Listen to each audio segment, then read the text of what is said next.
So we'd like to have a motion to come out of in camera. Moved by Krista, seconded by Sean, that we move out of camera. All those in favor, it's carried. Sharon? Come out of camera.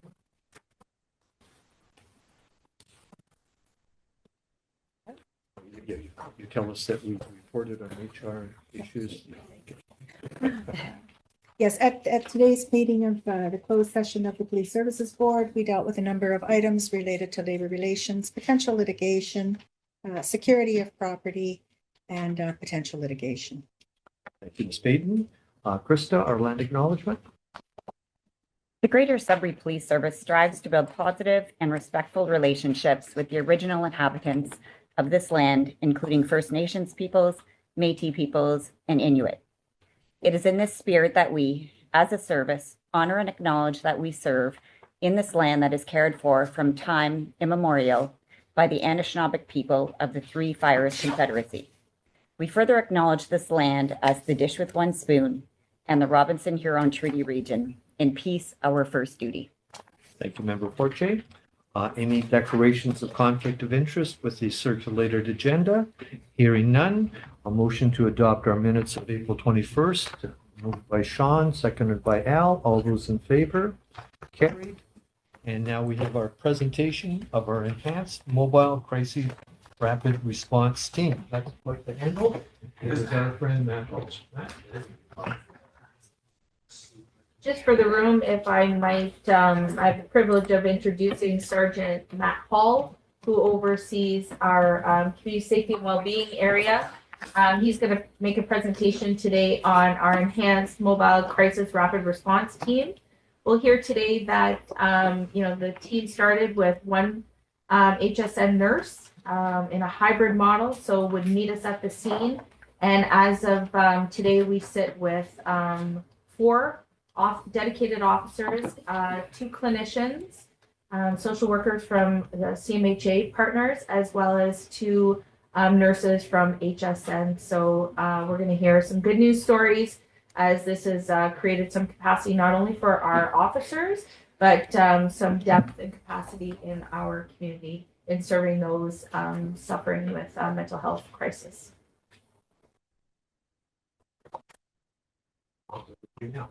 Perfect.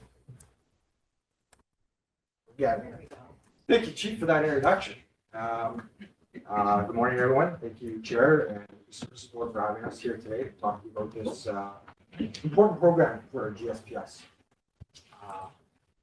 So, as we discussed at the beginning here, our enhanced mobile crisis rapid response team is a big mouthful.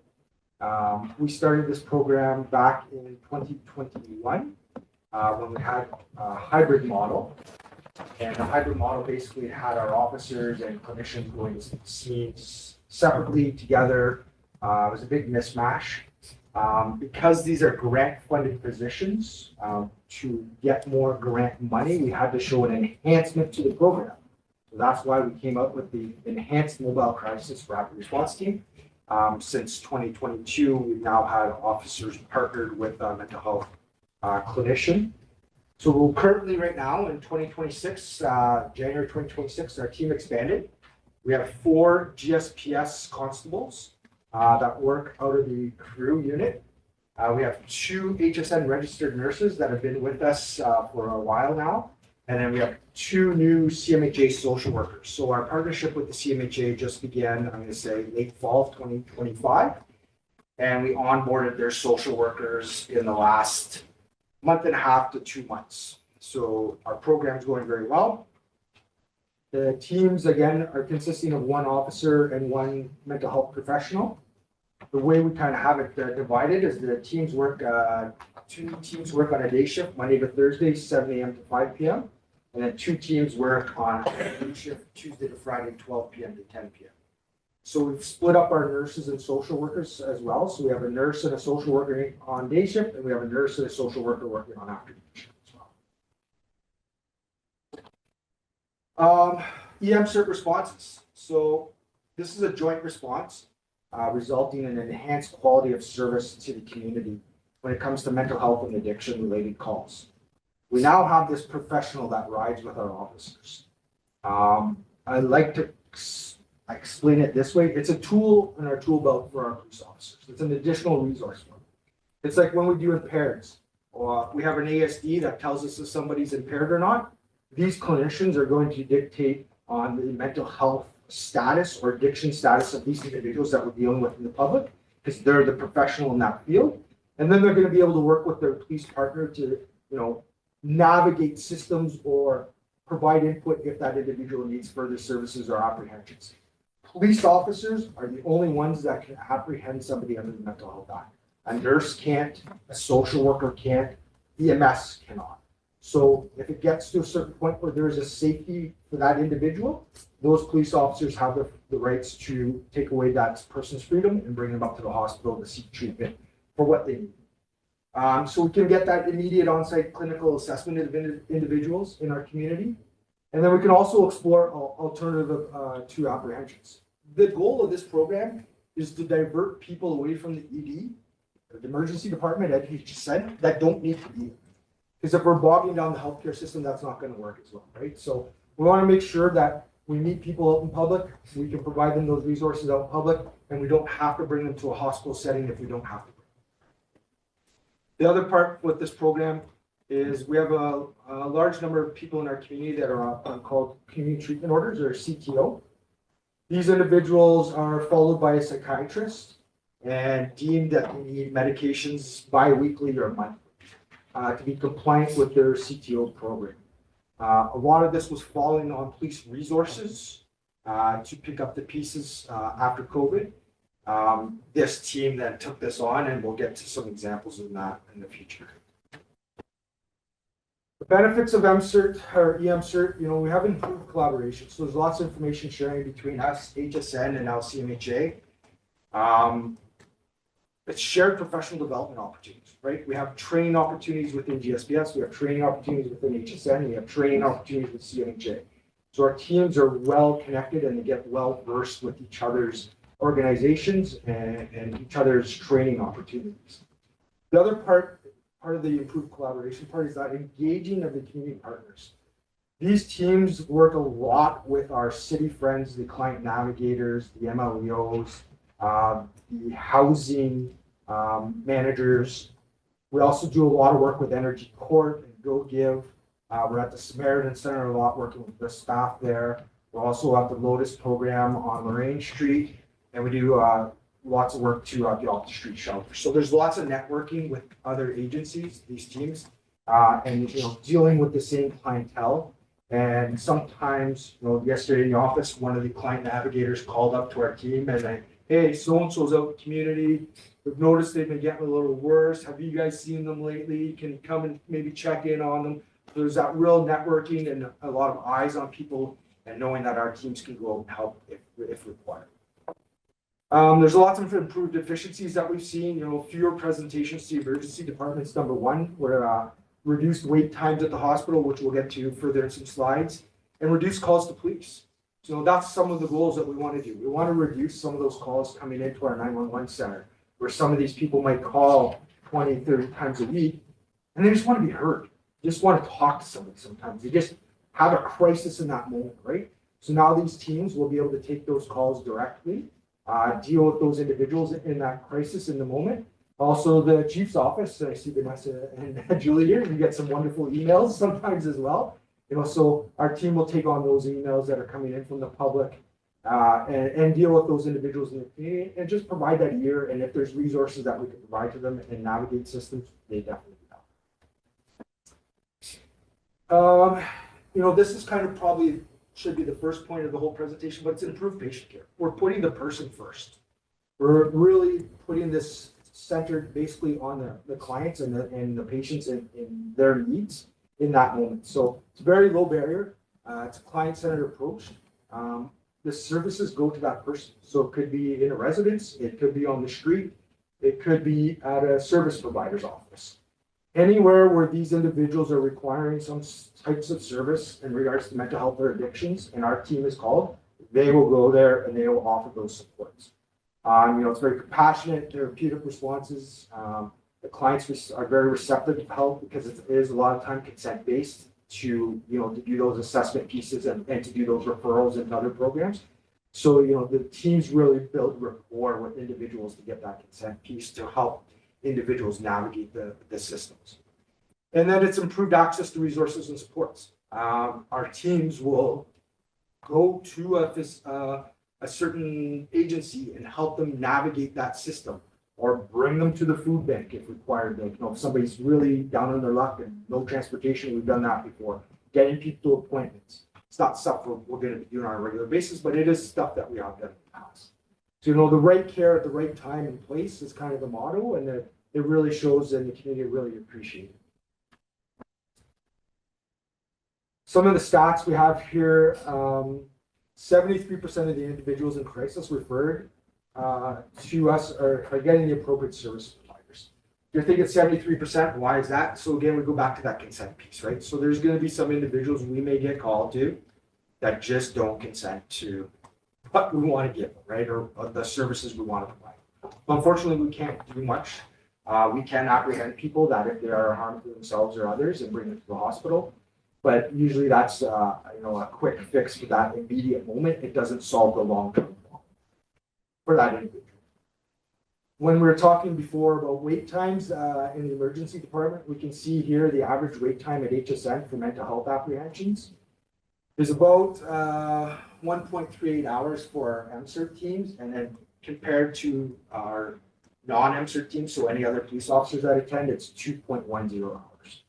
So you can see we have a big savings of time there.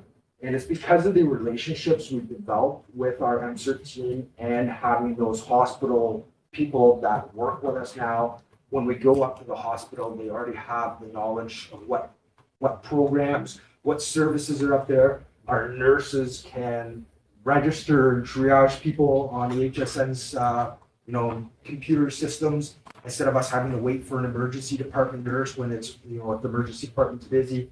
Our nurses and social workers now, when we talked about the CTO patients, will stop in community, pick up medications that the person needs because HSN doesn't keep certain antipsychotic medications up at the hospital.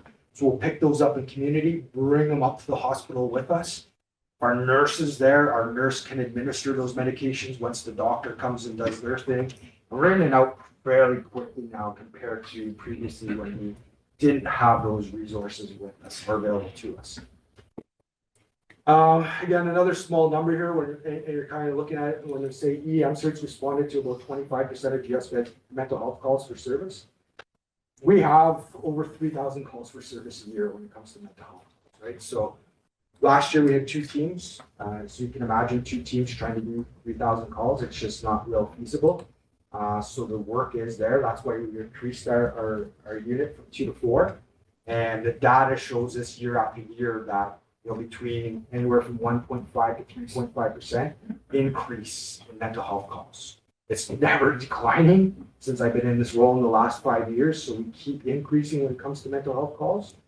And the other great part about this is the connections we've made with these teams with our patrol operations. Our patrol operations now can attend certain calls, an IPD incident, a family dispute, another call, deal with that call, and then realize that there's a mental health component to it. Call one of our teams over. Our team will show up, relieve those patrol officers to go back out in the community. Our clinicians will sit down and do that assessment piece because usually the person's consented by then. Do that assessment piece, spend time with that individual, that family, connect them to those resources, and then our police officer partner with that clinician will then put in those reports for the IPV or for the family dispute, clearing up our patrol officers to do other things. And then the CTO patients in the community. We've talked about this at length. There's a lot of individuals in our community that are unwell and unhoused. So, for us to be able to navigate that system and working with all our community partners that have eyes on them on a daily basis and working with them to see if they're deteriorating or not, and making sure they get the medications they require on a bi-weekly or monthly basis. We have one success story that we want to share with you guys, and this one's a favorite of Cassandra Hill here. She always helps out with all our grants and our data. But we have John Doe in our community. He's a 30-year-old male resident in Greater Sudbury.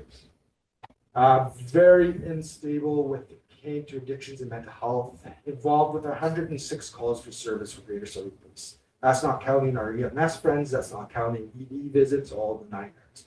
This individual is on a community treatment order, so the CTO to regulate their mental health in the community.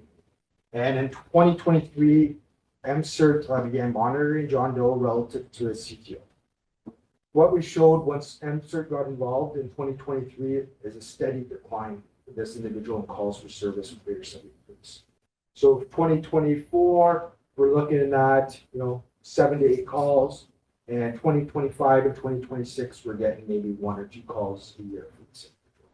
So just having that team work with this individual and provide those supports to this individual, we're able to reduce calls for service that are coming in on this community. We look at a few quick stats here. For 2025, we had 538 calls for service. We do see individuals in our cells. So there's times that there's some people that are in our cells that are having some mental health issues, or they might be requiring some assistance for when they get out of our cells. Our clinician and our officer will go down and visit them and provide those resources, and then the clinician will do some follow-ups when these individuals are our cells. We have working with our community agency partners. There was 14 calls, direct contacts with individuals, follow-ups, the proactive reminders, so going out in the community and reminding those individuals that are on CTOs for their appointments and stuff like that, and then requests by officers. What's missing here too is this team conducted roughly last year about 150 focus patrols, primarily in our downtown core, kind of when they had some free time to be able to, interact with some of the vulnerable population on the streets and see if there was anything else they could do. And there are still, police officers on these teams. They made 30 arrests last year when it came to people on outstanding warrants. And with that, I told Krista I'd make it short and sweet. I tried my best. Do you have any questions? That you did? Excellent. As always, Sergeant Hall, excellent presentation. You're a great ambassador for GSPS. And questions? Al, do you have any questions? No, just congratulations, and I'm glad it's nice to see the results, the positive results that are occurring with this. And as we know, 85% of service calls to GSPS are non-criminal, and so this is important that we're able to shift our focus to some of these societal issues. Yeah, it is very beneficial. Like we had recently, one of our officers was promoted for a Police Association Ontario award in the community, and we received some phone calls directly because of the media attention it rose and asking for help. I had issues with mental health, but didn't know where to turn. I see you now in the media for the mental health stuff. Can you help? Those are good stories, right? That we don't hear on a day-to-day basis. Member Poland? I think the outcomes are fantastic. And Sergeant Hall, thanks again for a great presentation. This is the enhanced version. We've come a long way since 2021. It's very clear. So the only suggestion I might have is thinking about what the enhanced version of this looks like. I won't put you on the spot to describe what that is, but I know you're thinking about it. Yeah, we're always thinking about it. My bestie in the back room there, we're always looking at grants. Obviously, all these positions are grant funded, so year by year, sometimes every 2 years, you have to look at the grant cycles and look at that. But there's some stuff we have on the horizons for some ideas, hopefully in the future, that we can expand on. Good stuff. Forte? That leads me to my question. Great presentation. I now understand how the unit works. But with the increase in mental health, do you see a need for an increase in the unit moving forward? It's a tough question, right? So yes and no. There's capacity issues, right? So the more people in there, yes, there's more things we can do. But then we're taking members away from patrol, right? So unless we're going to be increasing our budget and our complement for our officers and putting officers specifically into this unit, then yes, that would make sense that we could definitely do that, expand the program. At the end of the day, it's still something we have to work with our provincial funders for provincial grants for our clinicians, for our nurses and stuff. Just one last question. For your nurses and the clinicians, for consistency, do you have the same Yep. nurses in Yeah, so the we have the unit? same two nurses from HSN. They applied for the positions. They've come over here. So we've had one since the inception, I'm going to say since 2022. So Mark Coupel, who's been with us since since the initiation of the program. Marty Menard's the other one from HSN that came over to us last year. They're both full-time here. If they're off, holidays, sick time, training, we can backfill with a social worker from HSN for crisis to come out with us and work with our team if required. And then if our officers are off, then we backfill with our crew officers to ensure that these teams are kind of always out and about and available for calls for service. Great. I really like the idea how they can have relationships with some of the individuals. Yeah. And so does it go the same way if the individual has an issue and knows one of the nurses or clinicians? Do they have their contact information if they're not doing So well? that's an excellent question as well. So Comm Center will field some of those phone calls as well. And I'd like to speak to Mark, or I'd like to Okay. speak to Marty. They were at my place last week, right? So because, we're becoming more familiar in the community, and these individuals do have a direct contact for our clinicians as well as our officers, we provide them with a GSPS cell phone. So they're not using their personal phones when they're here working with us, so they can use those phones to connect with people. Great. Thank you. So Sergeant Hall, excellent presentation as always, as I mentioned. Also in terms of success stories, in terms of crises of homelessness, which I think our community is in right now, you are certainly the light in the darkness, so thank you for that. I guess the question I have, doing a little bit of history, it seems to me that Chief Elsner and I think Louise Paquette started Cedar Street many years ago, because that was actually before Chief Pedersen's time. So is Cedar Street working? Yes, so it is one of the options for us to bring individuals to divert from the emergency department. Also, a lot of the individuals that are on our CTO programs, that is where they're based to keep them away from the hospital setting, from bogging down the hospital up at Ramsey Lake. So a lot of the times these individuals are on CTOs, we're dropping them off there for appointments or making sure they're there for their appointments, navigating that system. And then individuals that don't need to go to the hospital setting, we can bring to crisis, or we can do the referrals through crisis downtown, and then the crisis people will act like as case managers for those people moving forward and do follow-ups for them. So you're really benefiting HSN in terms of resources, not having to be in the emergency department. Sure. Yeah, we want to stay far away from the emergency department. The emergency department is for, that immediate response. You need something because your life and death situation are very sick, right? These are more cases, we do end up there sometimes, but these are cases where someone just needs some help right now, and it's not an immediate life and death situation, but it's immediate for that person in that situation. And then for the follow-up action, all the follow-up services can be done through Cedar Street.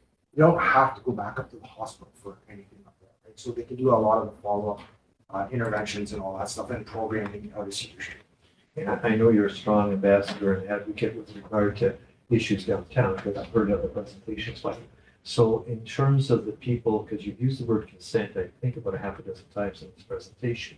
So let's talk for just a minute, and I know the chief's in the room and the deputy chief, plus all the important people in the setting.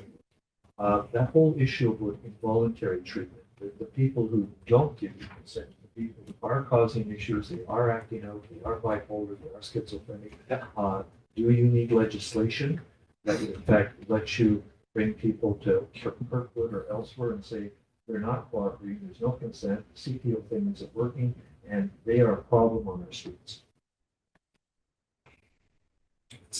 No, the legislations are under Mental Health Act, right? We have those powers under Mental Health Act to apprehend somebody under Section 17. So if they're a harm to themselves or others, we as officers can deal with that immediate situation and bring the Is individual that to called a hospital. form? No, so that's just a straight apprehension. It's like me basically arresting you for reasonable probable grounds that you stole that chocolate bar that somebody saw you, right? So I now have what's called reasonable probable grounds that you're a harm to yourself or others, and there's some strict guidelines in there. As long as we're doing all those checks and balances, and our professional friend says, "Yeah, I know what this person really needs to go in," I can put handcuffs on that individual, bring them up to the hospital to see a doctor immediately, and then it's in the doctor's hand. The doctor can then place the individual on a Form 1, which holds the person for up to 72 hours. The other forms that we do see in the community, so the CTO is usually a Form 47, which lasts for about 30 days. So when a psychiatrist puts out a Form 47 for somebody, it's open for 30 days where our teams then can interact with that person within those 30 days to get them up to the hospital, either for one or two reasons. One, to get the medication, or two, a renewal of their CTO. So a doctor has to do a reassessment to make sure they still need to be on this CTO. The other forms that we see in the community is Form 2. So Form 2 is anybody in the community can go up to the courthouse, see a justice of peace, get a Form 2 because they're concerned about their loved ones or somebody they know's well-being, and if for whatever reason haven't been involved with the police or hospital setting, a public member of the public can do that. Once they're issued a Form 2 by the justice of peace, they bring it to the police station. Then we do a community happy on this person, bring him to the hospital to see him. Rest of stuff, man, those are, the easy stuff is when everybody cooperates. The tough stuff is what you just told us, so God bless you. Thank you. Chief, do you want to say anything? I don't. Thank you, Sergeant Hall. Appreciate it. Appreciate the work of your team. And as we know, the downtown core is an area in which our team is, and I think Matt highlighted it, from the Samaritan Center to Energy Court to just, all over, the team is there providing this service. So thank you. Thanks, Matt. Thank you, sir.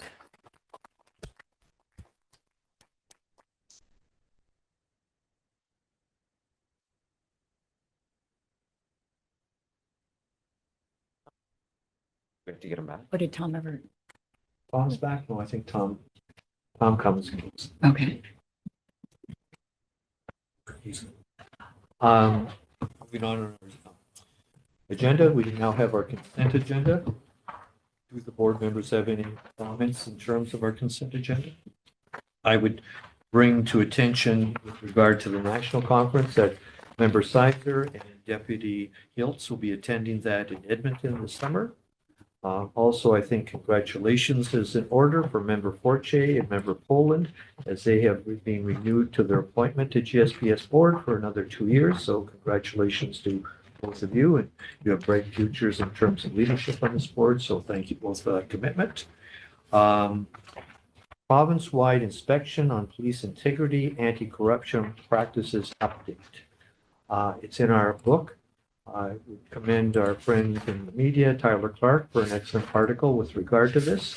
As you know, our board welcomes this particular review. In fact, I'm sure all of us were quite impressed that the Honorable William Horgan was in fact appointed to lead the review.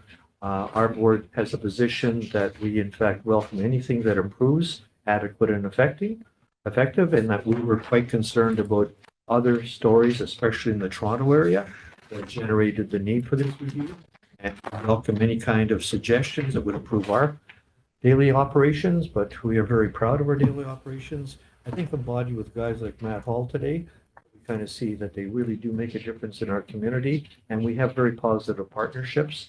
So God bless the Solicitor General and the Inspector General and all the folks that are going to make sure we maintain excellence. Chief, do you have anything to add? No, I concur. When this was announced that this inspection would take place, you heard from me that, GSPS welcomes this. The policing profession welcomes this. And again, in the letter here, it reiterates what I've already said. This inspection is not an investigation of the conduct of any individual officer. The system will be system focused and forward looking, designed to strengthen the institutional frameworks that support police integrity across Ontario, is what Justice Horgan is quoted saying. And we welcome it. We look forward to those areas of the inspection taking place, and our team here is again welcoming the inspection to continue to be open and transparent. Members have any comments on anything we just talked about? Horgan's a good Irish name, so I'm sure he'll do an excellent job. The discussion agenda, which we have one of our really successful reports. Boy, this is the day of just good news with regard to what Matt just reported, but then also this annual report for equity, diversity, and inclusiveness. And Chief, you want to walk us through this because there's some really good stuff we've been doing in terms of our community. There is some really good stuff. So our equity, diversity, and inclusion, our EDI annual report highlights, again, this board saw the strategic EDI strategic plan put out several years ago. And again, these are some of our performance indicators. And as you know, in our strategic direction, our members are first and foremost. And a lot of this we're doing to ensure that our members in the workplace are feeling not only included, but that we're creating a safe space. So highlighting all of this work that's being done by Chelsea Gauthier, who works out of our Human Resource Division and oversees the EDI work. Not just heavy lifting of Chelsea, you see that we have many, many committees. So from the senior leadership team, right down to, you know, our frontline folks and our police professionals that engage in sitting on these committees to make GSPS a better work place. But as well as our DAC committee, so our Diversity Advisory Council. As you know, we went out last year to community. We welcomed and grew our team last year. This wonderful group of community members come and advise the chief, as well as our youth council, our Indigenous Advisory Council. So community partners really investing in GSPS. So not only are we good on the inside, but we're able to provide a service to the community in which we represent. So again, unless there's some questions, you see a lot of the great work being done by our EDI strategists and continuing to move us forward as a progressive police service. Report, Jay, any comments? No. Sizer? Good. Poland? If you don't mind, love the intentionality of this whole piece. I also appreciated Sergeant Hall's use of acronyms to test me. So I've got a question around another one here, not quite an acronym, but tell me quickly about the 30 Forward initiative. Yeah, oh, happy to talk about that. Please. So originally started through the IECP, which is the International Association of Chiefs of Police, being led really by Inspector Valerie Gates out of Barrie Police Service. So the 30 Forward, it was actually 30 by 30, which was the initial, so 30% female policing population, so police officers by the year 2030. So nationally, we committed to this. We sit, and I see Holly's not here today, we sit about 16%. We have recruited quite a few females in the last little while, but the province and nationally we're saying 30 Forward. So we continue to really try and recruit females into the policing profession. Thank you. It's a one line, but just an update that in fact the service chaplaincy program is becoming obviously back in effect and also going to be very inclusive. Yes, and I, again, unfortunately, Holly's not able to be here today, but we did go out to community again. We did post both on our webpage as well as our social media, looking for individuals who want to be part of our police chaplaincy program, which does not only support our members, but again, supports out in the community, you know, with things that affect the police service or are in line or in partnership with the police service. Sounds good. I think we have a motion with regard to the board receives the 2025 Equity, Diversity, Inclusive Annual Report. Moved by Sean, seconded by Krista. All those in favor, it's carried. Moving to agreements. Provincial Human Trafficking Intelligence-Led Joint Forces Strategy. Lots of work. That's a mouthful. Again, we are lucky and privileged to receive grant funding. This is one of the initiatives, and Acting Inspector Heffern is here today joining us. But unfortunately, this continues to be an issue not only in our community, but we participate in the intelligence-led joint forces strategy.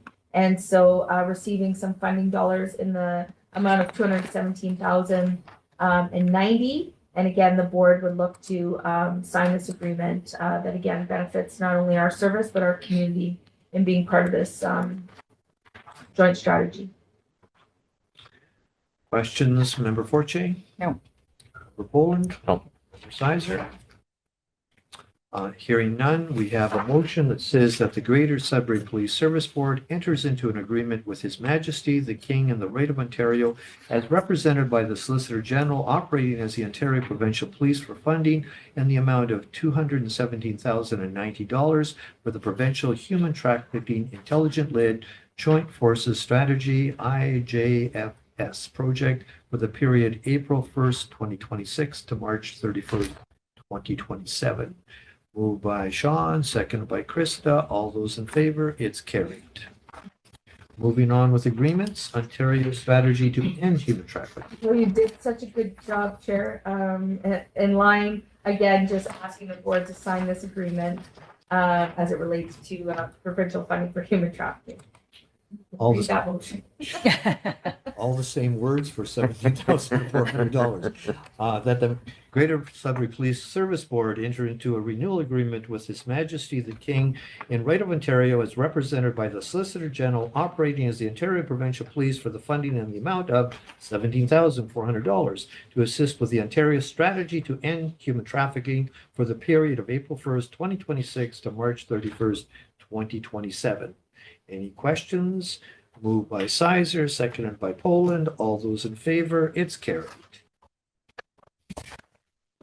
Finance report, board reserve fund requests. Yes, this one is, again, near and dear to our hearts here at GSPS. It's one in which we annually support, and it is the Rick and Dan McDonald Memorial Golf Tournament. The request is for $1,450, again, to support and recognize, our dear friend Rick McDonald as well as his brother Dan. And this is an annual golf tournament, and I do recommend that the board supports this. Questions on this? No. Questions at all? We have our motion that the board approve the following donation with funds drawn from Police Service Board Reserve Trust Fund 1450 support of 2026 Rick and Dan McDonald Memorial Golf Tournament. Moved by Krista, seconded by Al. All those in favor, carried. I'd like to pause for just a minute and do a little bit of a refresher from last month's meeting. Our fund is very much getting low and lower and lowest. So this fund could eventually run out of money. This is the one that we depend on the online auction, which we talked about last month. Is it necessarily generating appropriate revenues? There seemed to be some question that we don't get a lot of revenues from the online auction. We have to pay a commission, etc. If you remember, we actually talked about having the good old-fashioned live auction brought back just to see if there would be any interest in that.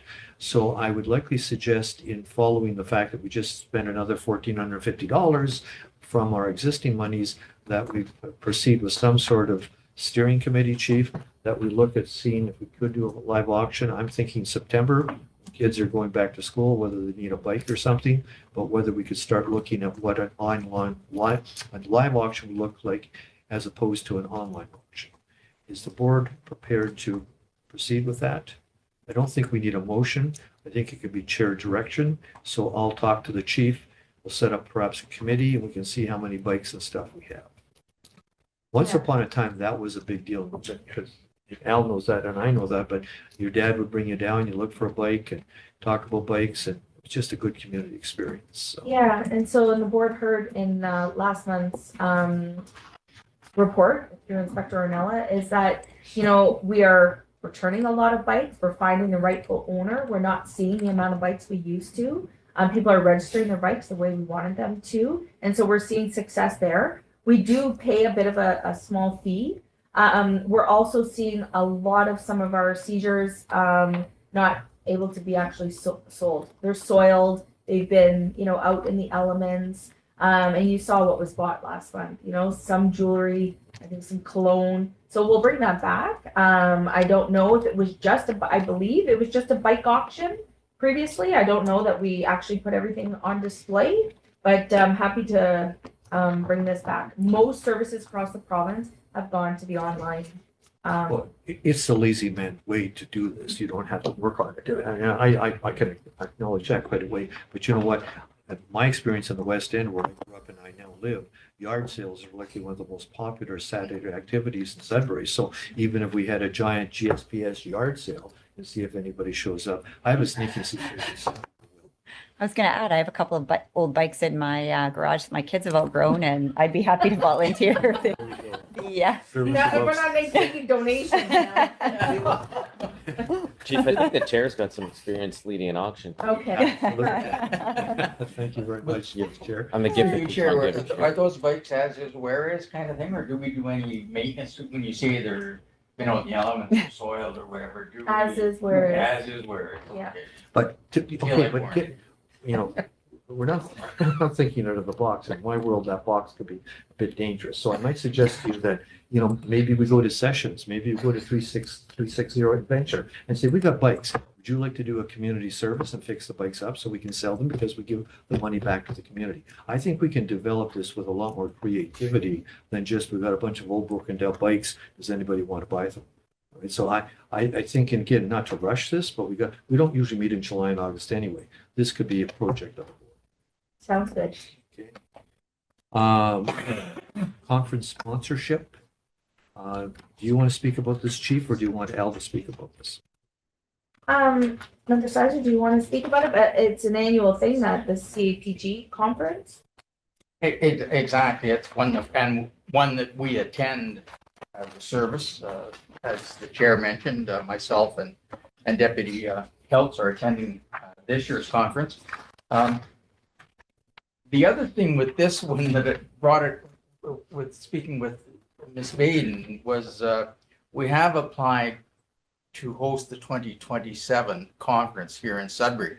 I just think in this case here, looking at if we could, one time only, sponsor at this level, it may increase our opportunity or increase our profile with the ability to host in the next, for the 2027 conference type of thing. Again, Ms. Baden and I spoke and we had looked at the amounts we had talked about the amounts type of thing. And now looking in this, at the information that's provided, the sponsorship levels, there's a neat one in here. We had discussed possibly $1,000 as a friend sponsorship to the conference. I now look at this information provided and there's a welcome reception at $2,000. So I don't know, we'll throw it out there that possibly if the board was interested in sponsoring, and number two, at what level would we do it? So basically that's it. We haven't heard, and I'm not sure if Ms. Sajatovic or Vanessa have heard anything from CAPG, whether we don't know where we are with the application. Sharon, through you, Chief Sharon, was there anything from? So we're still waiting. Anyway, that's basically the. Member Cyrus, help me a little bit because I think our motion was for the 1,000, but if you and the deputy are going to be there, I'm assuming you're going to be the Walmart greeters for us at that reception, and that if we give 2,000, you can kind of work the room and encourage people that they want to support Sudbury. So are you recommending we go with 2,000? That's what, exactly. Thank you. The motion says 1,000, but I was wondering, first of all, we had to get it passed, Chair. And then secondly, as to the amount. Yeah, we don't need an amendment, though. We'll just fix it right now. Just fix it right now? Okay, so Okay. 2,000. But again, I think the commitment is that you and the deputy will set up whatever that reception looks like and do whatever you want. And, you know, whether, Absolutely. To be determined exactly. Again, if we are successful, if we hear prior to, and I would suspect we would hear prior to this 2026 conference, exactly, the profile, you know, we'll get deputy. Yeah, for sure. Generally at the conferences, they're announcing who the host is the following year. And generally the host city or police service has a booth set up, you know, so hopefully, and I know Meredith from economic development assisted us in the application. And so hopefully we can highlight Sudbury should we be the successful applicant. Forte? I don't have a problem with the 2,000 for welcome reception. Same. So, not that's an amended motion because I've already corrected it before we could vote on it, that the Greater Sudbury Police Service Department contributes to the CAPG annual conference through sponsorship in the amount of $2,000 with funds to be drawn from the BARD operating account. Moved by Krista, seconded by John, because you accused yourself, Al. All those in favor? Carried. Okay, so moving right along, same church, different pew. The action information, CAPG call for nominations. So to help you a little bit with this, I did this last year and I nominated Al for the award for the Director's Award. And I would suggest that we nominate him again. He was a bit of a loser last year. He didn't get it. I'm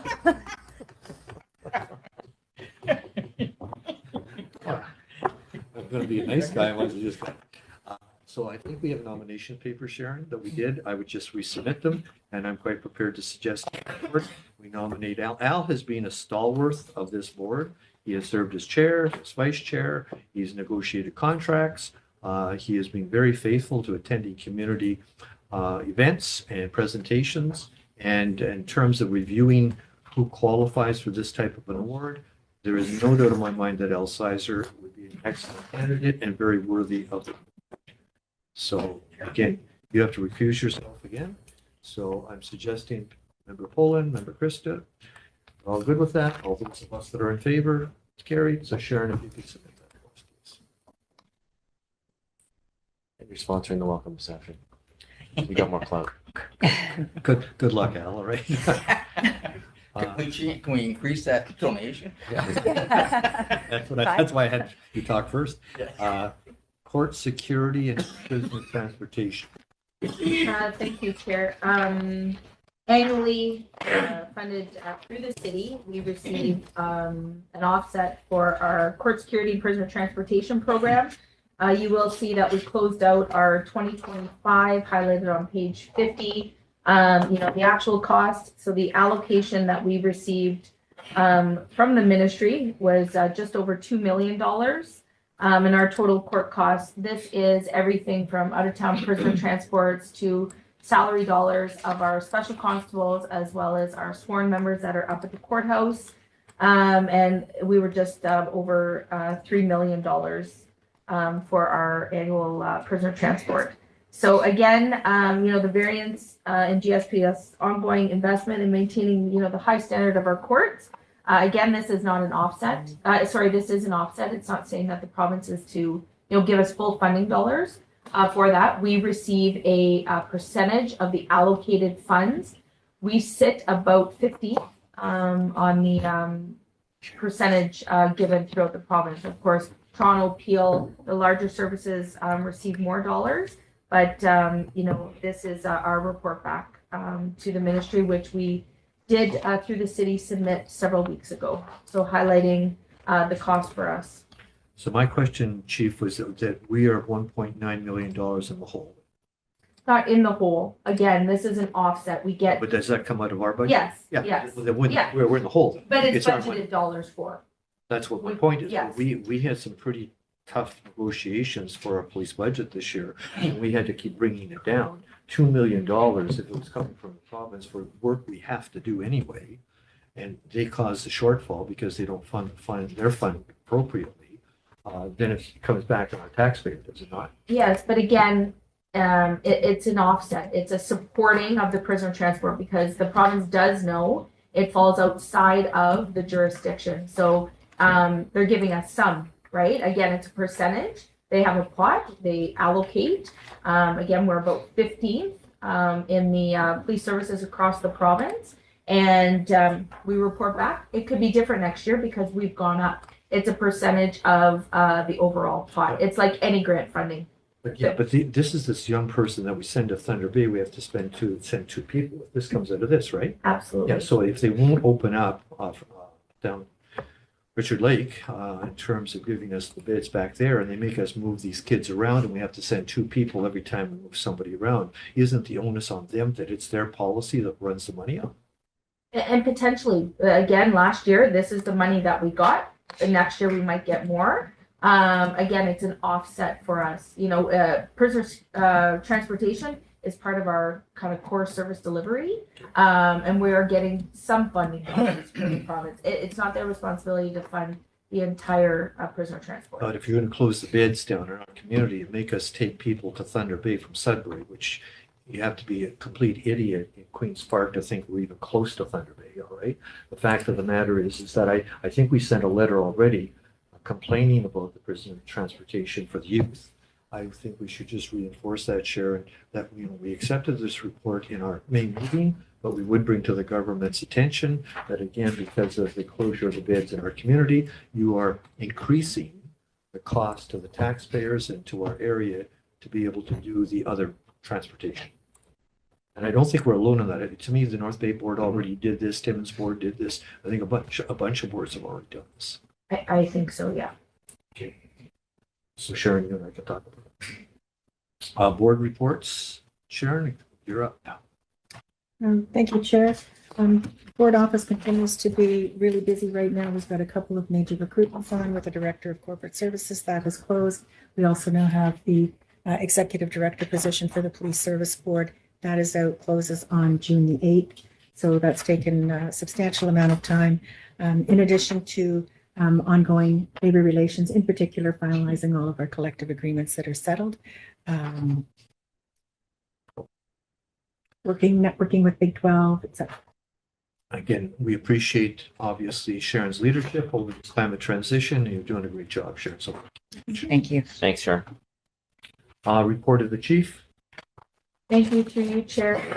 Again, we'll just, from month to month, highlighting the great work of our folks. I'll start with our community safety and well-being section. Of course, we just heard from Sergeant Hall. You'll see the work done by our EM CERT team. Last week, we had, of course, Police Week. Thank you, Member Sizer, for attending our opening ceremonies. But we did quite a few coffee with a cop. We continue to do that. It's a great way for our members to go and engage community members. You see, we did one at the YMCA.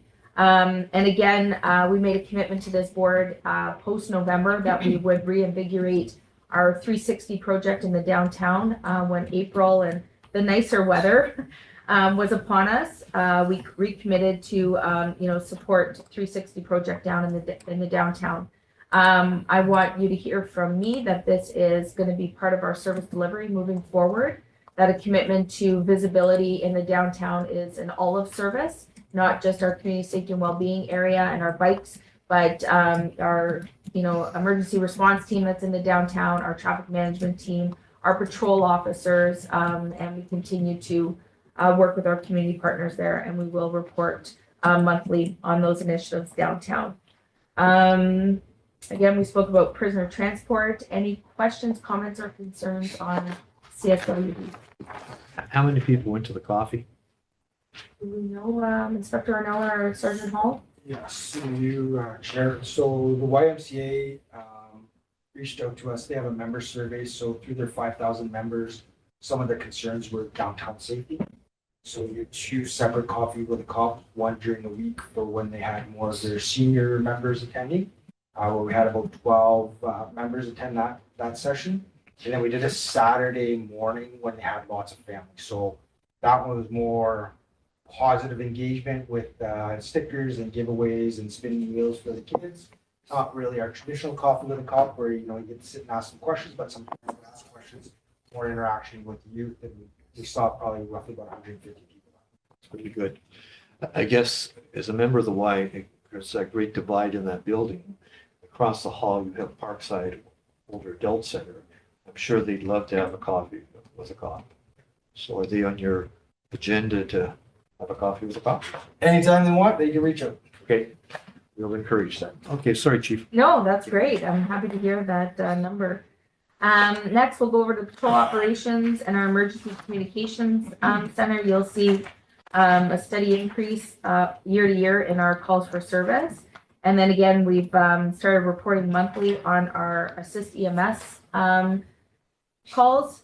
They continue again to escalate. We're seeing more and more individuals, aggressive or acting aggressively towards our EMS partners. And you'll see again through, and I'm glad she joined us today, Sandra Hill, who does all of our data and analytics and provides these numbers for us. So, some repeat parties, 23 repeat individuals. So they become kind of individuals in which our service partners are working with as well as us, and they sometimes need our assistance. Sizer? Through your chair to the chief on this, there's been a change in the leadership with EMS at Aware with Captain Chief Aaron Archibald going there. Has there been any, the numbers are still increasing and then part of it is our population is growing, so that's understandable that we're getting somebody. Has there been any, and I know you were involved in talks with the chief, have we been able to come to any resolution to reduce these calls for assistance at all? I know Yeah. there We were meeting, and so maybe I'll turn it to you, Deputy, when, under the previous, Chief Pedersen, Deputy Hiltz was assigned to, work with, EMS and fire. And, I don't know if you have an update. Yeah, I do, through Chief. So that's a great question. We did have I'd say emergency service provider, community meetings regularly under Chief Pedersen that continued under, Chief Cunningham. There's been some major changes to, the fire and, in the leadership and as well, paramedics. And that could be, perhaps reflected in some of these numbers, but I can tell you that, Aaron Archibald and I have a meeting scheduled to reconvene those efforts, under the new structure and leadership structure. So it continues to be ongoing, but as you can see, we can't take our foot off the gas on this community issue that impacts police operations, and we will certainly continue these conversations under the new leadership. Okay, thank you. Again, our virtual choice reporting, this has been great. And our online reporting, we moved to a new platform and we're seeing great success.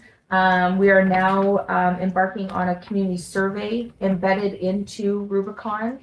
So again, we can learn from people's kind of experience with online reporting and always looking to continue to kind of grow in that area. One of the things we're seeing with our online reporting, and I know you have asked this previously, Chair, what are some charges that come out of this? And I know it started in our ePlatoon online reporting, but it did end up in the Criminal Investigations Division, and we have worked with our LCBO partners, but kind of we got multiple LCBO thefts through our team in the online reporting. They were able to identify an individual responsible, and we laid multiple charges. So again, just because it's coming through where non-traditional police officers not showing up, we are linking it through. We have a crime analyst embedded in that area as well, and many police services. Again, we learned at a recent meeting of chiefs are moving to this online. It's called Rubicon, Canadian company platform for online reporting. And it does a lot of performance metrics for us as well. So definitely modernizing and moving forward in that area. And again, you see some of the downtown patrols over the month and highlighted there through Inspector Brown. Any questions or comments on patroller 911 ECC? Sounds good. Thank you, Chief. Through Inspector Wilmont and again, acting Inspector Heffern. Inspector Wilmont's off. Again, no shortage of really great work being done in this area.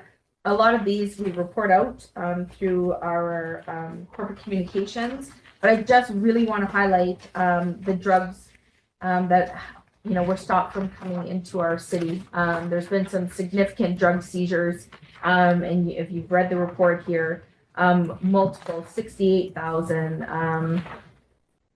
58,000. Again, these are very lengthy investigations, and you'll see in Inspector Norman's report later, they're also high risk. Lots of times guns, weapons are involved, so these are high risk, in which our emergency response team is also embedded in some of these.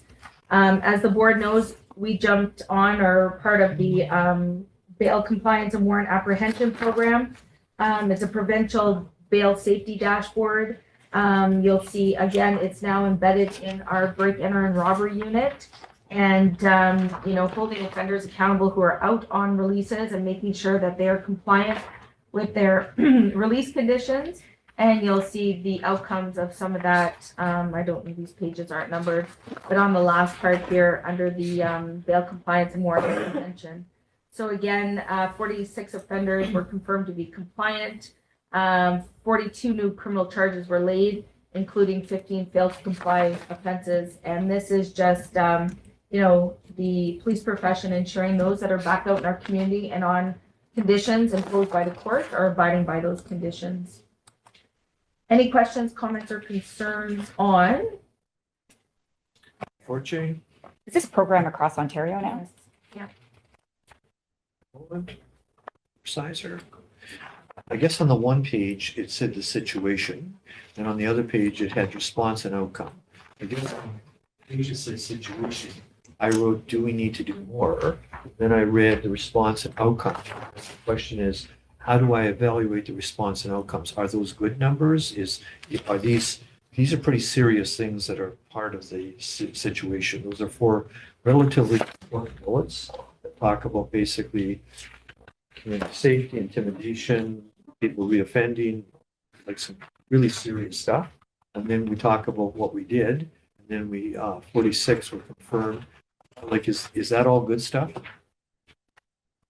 Or could we? Oh, okay, I see where you're at could now. we- Sorry, my could we do apologies. more? Yeah. Well, there's always more we can do, but I think in that area, we have a dedicated police professional that goes through these individuals, and we go and do the door knocks. We make sure they know now that we're coming, and we do these compliance checks.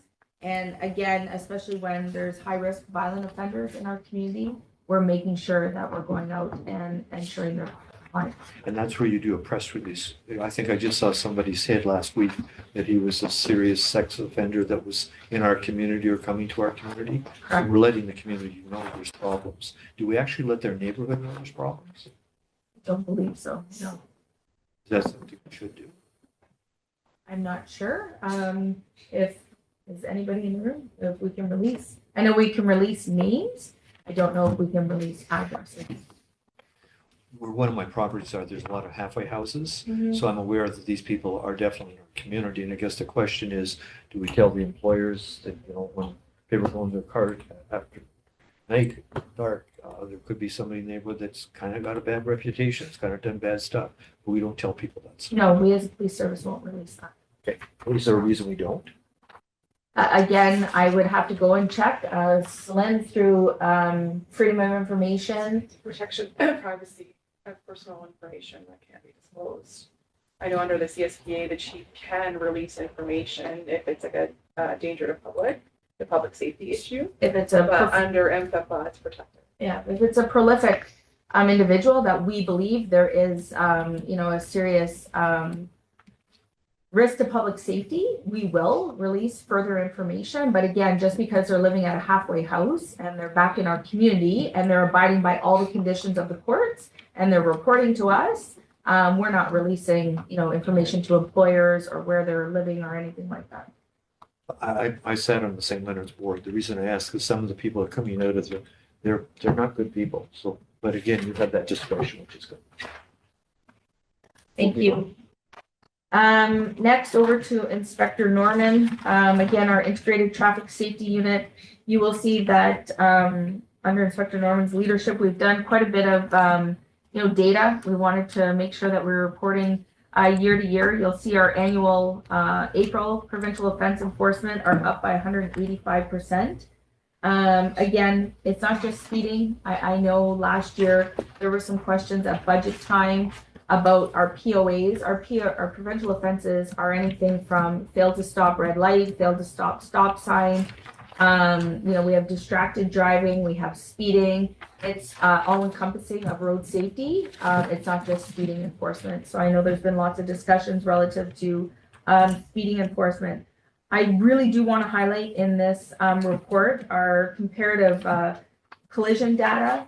Again, when we talk about collisions, and I've heard through the OACP Traffic Safety Committee, a collision, is an accident that was avoidable. Somebody is at fault for, their driving. So when on average, you see that we are total collisions just for April, the month of April, 262 collisions in this community. And year to year, again, the reporting. So again, it's incumbent on individuals who are putting themselves behind the wheel, whether it's impaired, whether it's just out going to the grocery store It's, we'll do our part, but I think we need to reinforce to the community that everybody has to do their part when it comes to speeding. We're seeing an increase in speeding. We're seeing an increase in collisions. We're seeing an increase in distracted driving. We're seeing our numbers stay very steady on impaired driving. It's putting it back onto our community to make our roads safe as well. Questions? Al? Thank you, Chair, through you, Chair, to Inspector Norman. I would have spoken to you earlier about this, Inspector Norman, but I just got an email last night from a resident. And he's asking about, and I'm sure it's further down the priority list, but he's asking about vehicles with these oversized tires, trucks that I guess they extend past the body width. And we all know them. I think as a teenager, I probably wanted them too, but yeah, we had cars back then, especially around.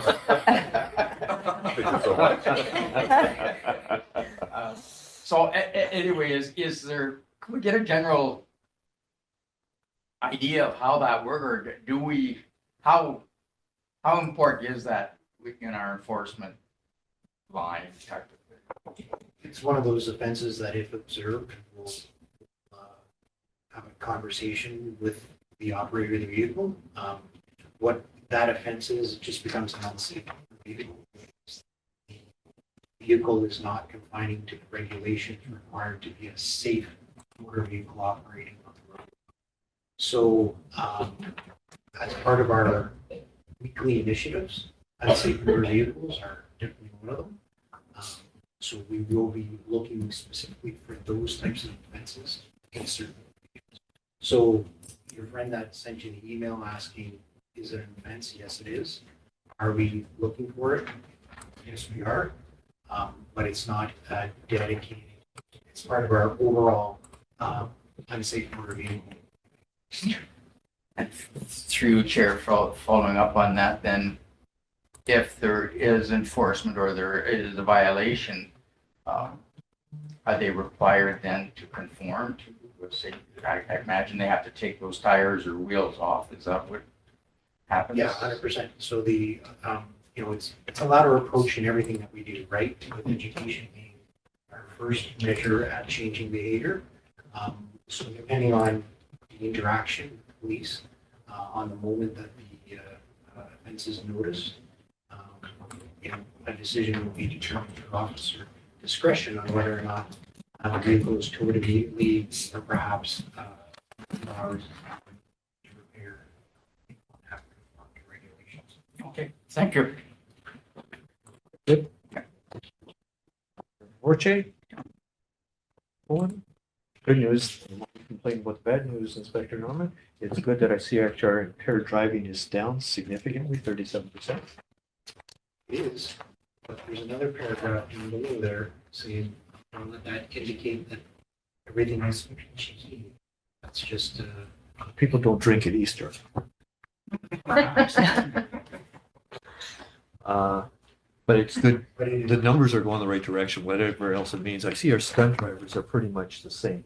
status quo. A lot of those month to month, depending on our enforcement initiatives, or the, you'll see some of those stats pop up or some of them jump down. Did the legislation get changed about when a stunt driver is a stunt driver? Yeah, it changed years ago. It was from where 40 over or 50 over was stunt. Now it's 40. Because I think the municipalities moving speed limits down, so then that's going to make a lot more people perhaps doing stunt driving. 100%. Chief, back to you. Okay, and then lastly, in Inspector Norman's area, you see these stats for our emergency response unit. Again, I highlighted, there's been multiple high-risk search warrants, so they support our drug enforcement unit on the regular. Next, Caitlin Dunn is enjoying a week of vacation, so again, Sarah and Alex are here joining us, highlighting some good news stories. I believe I spoke about this at our last meeting, but I had the privilege of going out to Montreal to to sit on a CACP People Summit, all things related to our members, which was great. And I had the privilege of joining 3 other female trailblazers through this wonderful panel I sat on, and it was a great opportunity. And again, to your earlier question, Member Pullen, the 30 Forward Initiative, we continue to highlight that. National Volunteer Week, we celebrated our citizens on patrol, our auxiliaries, again, the people that help, our ambassadors for our police service. So we had a wonderful gathering. Shelley Dixon, our volunteer coordinator, last week. You'll see the Rolling Thunder basketball. My goodness, I was away that weekend, but our members said it was tough.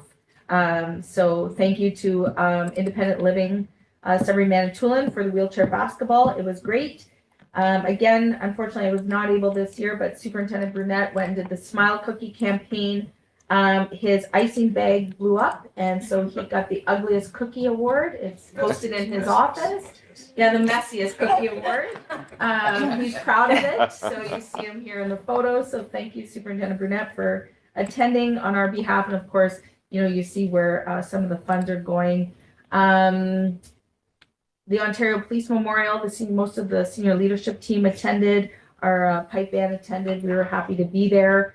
The deputy and I, and congratulations to Deputy Chief Hilt, who celebrated her 30th year in the policing profession. She was recognized at the Ontario Women in Law Enforcement, along with many of our members that received their 25-year awards. But through Inspector Arnella and his team, we nominated Nick Denny, Constable Nick Denny and Constable Katrina Pitawanakwat, who won the prestigious award for Indigenous leadership, which was phenomenal. The room had over 650 people in it, and we were happy again to have our people recognized provincially. And it's for the Truth and Reconciliation Relay that they initiated here in our police service that is now recognized. Our motor officers, along with Inspector Norman, attended to honor our fallen comrade, Sergeant Brandon Malcolm, on the Ontario Provincial Police. And then thank you to our board members who attended our member recognition night, celebrating new members, celebrating milestones, celebrating promotions, a wonderful night at Plasta Arts. And then lastly, last week, thank you to our corporate communications team and our entire team. We kicked off Police Week, had a wonderful day. Weather was not nice to us. Unfortunately, we canceled our tactical night, our emergency response night. We were going to rappel. Usually brings out about 200 people and kids, but due to rain and freezing rain, we were not able to have that. But we had a wonderful Police Week, from Coffee with a Cop to school demonstrations. It was great. So thank you to everybody who participated in highlighting GSPS. And it was also Road Safety Week last week. We were highlighted provincially for a very cheeky video that went out. I received numerous messages from several chiefs across the province. If you haven't seen it, it's our motor officers. They were, I guess being chirped a little bit about their tight motor pants. So they decided to do a tight pants video that went viral nationally and internationally. So we've received some good words on that. Comments? Is it on Instagram? It's on Instagram, Yeah, it's on I'm gonna have to, Facebook, it's on media. CBC picked it up and I think put it out. And that's where the OAC picked it up provincially. And so, yes. Comments? No, I will check it out. Poland, Sizer. I think the awards night was stellar. We have our MCs here, I think Sarah and Mark. I thought they did a great job with regard to the agenda and also the bios. And I would, as chair and certainly as a board, highly recommend that you stay at the Plastic Arts. I thought the acoustics were great, the seating was good, their snacks were good. Parking is always a problem there, but that's not because of us, that's the problem with the building. But I thought it was a really good experience. I know people who attended. Travis, you and I talked about that it was a real good vibe in the room kind of deal. know your mom and dad were very proud of you, Barry. The fact of the matter is, it was just a really positive GSPS experience. So I would strongly recommend your organizing committee moving forward that we keep that. You don't agree with that, or you're going to take a run at it? Like crap. All right, now, yeah, the reports are done. Yes. Okay, so just a reminder that on June 7th. 7th, we have the Ontario Police Suicide Memorial that everyone would be encouraged to attend, and it is in Toronto at Queen's Park. Correct. Want to speak to that at all? No, again, that's the poster that's in our building. We now have 3 memorials in which we encourage our members to go, and thank you to Vanessa and Julie who do a lot of heavy lifting. Our police association who's here that supports their members to go. We encourage everybody to go. As you know, we highlighted the provincial one, which is in May, the police suicide memorial, which is in June, and then the national, which is in September, always the last Sunday in September in Ottawa. And so, again, encourage our members to attend as well as the board. Other new business, Member Sizer, do you want to speak to this? Yes, thanks, Chair. As may have been noticed, there has been much discussion about speed limits and speed enforcement within the city of Greater Sudbury. And a couple of weeks ago, April 28th, I believe, at the council meeting, council has approved a reduction in speed limit across the city of Greater Sudbury from 50 kilometers an hour to 40 kilometers an hour. This will start immediately as soon as they can, as soon as staff can start posting the signs, it will be going forward. When we spoke about it and we realized that, again, it's a deterrent, we also realized that we need enforcement to make it worthwhile. With the reduction, with the removal of the automated speed enforcement cameras that the Premier has removed, there has been an offsetting grant to the city of Greater Sudbury of about 2.7 million to help and assist in traffic calming measures as we go forward with this gateway speed limit reduction. So what has happened, there was a very long discussion about the reduction in speed limit was going to occur, how effective was it going to be when we go from 50 to 40, and then in the school zone, you go from 40 to 30. So it's going to be a drastic change for a lot of our citizens. Throughout the discussion, though, we discussed about the possibility of taking some of that dollars that had been granted to the city of Greater Sudbury, and because we're allowed to use it for speed enforcement, not just traffic calming, but speed enforcement, we've come up with the option or the idea that possibly we could sponsor or grant to GSPS dollars to be used for speed and traffic enforcement. And of course, it's not just speeding, it's stop signs, red lights, whatever occurs. There'll be a lot of offshoots from that enforcement. So we've asked that we've agreed that we are prepared. The city council is prepared to provide Greater Sudbury Police Services with $500,000 out of that 2.7 million to look at a program to ask if they would come up with a dedicated speed enforcement initiative. And again, carried from that provincial road safety initiative. It's early, we can't direct, council cannot direct Greater Sudbury Police Services to what they do, but this would be, in speaking with the chief, it would be a grant that could possibly run somewhat like our RIDE program that we operate. So I'm here to bring that forward. We all know the speed is increasing in the community. The chief mentioned even in her report.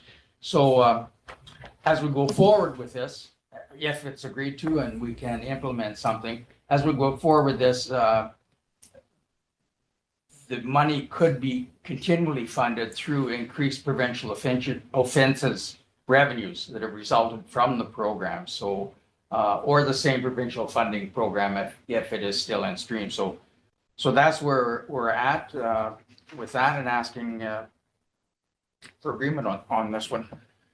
So just to help everybody in the room, because especially under the new act, we have absolutely no direction for operations. So that even as a board, we're here for adequate and effective, and that we review policy.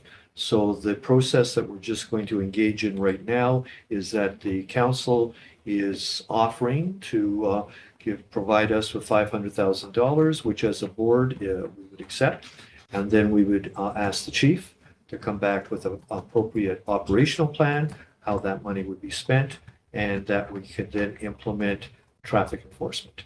And I understand speed bumps, bollards, other things are part of your plan in the 2.1 million. We're getting $500,000 being offered to us for the enforcement piece. Correct, Chair. And that's also an important point to make forward. Council also approved 41 traffic calming locations throughout the greater city of Greater Sudbury. This sponsorship or donation will not affect those 41 places. Will continue to get the traffic calming that we'd agreed to previously. So we're wrapping up the whole enforcement and calming issue. Chief, your comment on this? Yeah, no, thank you. Through you, Chair, I think this is a great initiative. As you indicated, Member Sizer, in speaking about this, we do get grant funding from the provincial government for our ride program. So reduce impaired driving everywhere. And then we allocate it to, have those ride initiatives. This would be similar. So the board would enter into a legal agreement the way we did today. We read out that the board would receive the funding dollars from grant money allocated to the city and funneled through us to the police service to provide traffic enforcement throughout the city of Greater Sudbury. Again, to the Member Sizer's point, when we talk about speed reduction and the 3 E's, right? So you said engineering, enforcement, education, and we play a role in 2 of those. Education, right? If we're at the roadside with an individual, we can educate them, as well as enforcement. Those are 2 areas in which we can assist in reducing some of the traffic infractions we're seeing throughout our community. Member Sizer, we always appreciate you championing GSPS issues, and certainly as presence in our board. I think we would be a bit remiss not to acknowledge Pauline Fortens, strong champion of this particular concept. And we met with her previous to this meeting, and we know that she very much, and other councillors, I guess she passed it last night. So everybody's on side to provide us with those funds. Absolutely, Chair. To that point, it was unanimous acceptance of this resolution. So I think really all we have to do is say, as a board, we need a motion that we're going to accept $500,000 from the city of Greater Sudbury to give direction to the chief to come back with an operational plan to increase speed enforcement. Traffic enforcement. Traffic enforcement. Thank you. Just as a bit of an aside, I did ask the chief this when it came about the ride program. You said the ride program cost us $49,000. So $49,000 is the grant funding we get from the province. Okay, I think that's amazing, and kudos to you and your operational staff and leadership that we were able to do that all for $49,000. So $500,000, if you start to translate that in terms of what this might mean. Yeah. As a guy that got beat up for saying speed cameras should stay, but I'm certainly happy to see that we're replacing it with something that could be effective. Yeah. So, and I we're going to muddy the waters here a little bit. So our ride program is operated a little differently. Our ride program uses both on duty and overtime officers. So it's not all overtime dollars. So again, I will come back now knowing this is going to happen. I'll come back with a little more robust on what this is going to look like. When I equate it to ride, it's receiving grant funding dollars and allocating staff to do those initiatives. In a conversation I had with the president of SPA, Travis, your membership is certainly on side for this type of concept too. So it's a win-win-win all the way around. So I think you've likely figured out a motion for this. So moved by perhaps Al, this would be a good one for you. And Krista, all those in favor? It's unanimously carried. Yes. Any other? Oh, Paul, are you back? Yes, I've been on the line for the last 15 minutes, so it's all good. Been hearing, and then Councillor Sizer spoke well to it, so all in favor. That's perfect. Thank you. You're looking pretty cool with those sunglasses. Well, it's very sunny, so I can't really see. So yes, sorry. Sunny guys. where he is. It's not Not sunny here, here. no, no. Yeah, well, Unless you are. I'm coming right back. I'm coming right back into the beautiful. He's cool and I'm a loser. Since you brought it up, Al. Any other new business? If not, our next meeting is June 17th, and I declare this meeting adjourned. Thank you all very much.